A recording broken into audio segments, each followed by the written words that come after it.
இன்றைக்கு இந்த மாநிலத்தில் இன்னைக்கு நடைபெற்றுக் கொண்டிருக்கிற அராஜகங்களை கண்டிக்கிறதுக்காக இந்த போராட்டம் நடைபெற்றுக் கொண்டிருக்குது. உங்களுக்கு நல்லா தெரியும், இந்த ஆட்சியிலே 3 ஆண்டு கால ஆட்சி காலத்தில் இன்னைக்கு அண்ணன் எடப்பாடி ஒரு தலைமையிலே இன்னைக்கு இந்த ஆர்ப்பாட்டம் நடைபெற்றுக் கொண்டிருக்குது. இந்த 3 ஆண்டு ஆட்சி காலத்தில் நீங்க பார்த்திருப்பீங்க, ஜனங்களுக்கு எப்ப பாரு பாரமா தான் இருக்குது.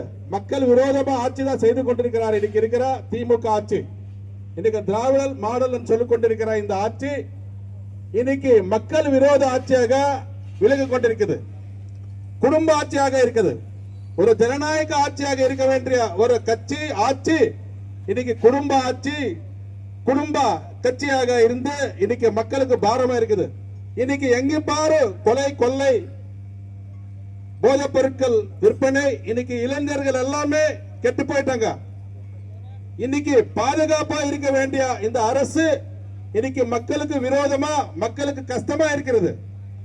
இன்னைக்கு நம்மளுக்கு இந்த போலீஸ் துறை என்றாலே ஒரு ஸ்காட்லாந்து இதுக்கு ஒரு ஈக்குவலா இருந்த இந்த போலீஸ் துறை இன்னைக்கு இந்த திராவிட மாடல் ஆட்சி அவர் விளையாடி கொண்டிருக்கிறாங்க.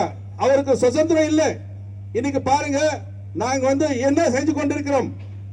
ஒரு அண்ணா பல்கலைக்கழகத்தில் ஒரு மாணவியை பாலியல் வன்முறைக்கு ஆளாக்கி இருக்கிறது. திமுக அரசை கண்டிக்கிறோம். திமுக அரசை கண்டிக்கிறோம். வாழ்க வாழ்கத்தை கண்டிக்கின்றோம்.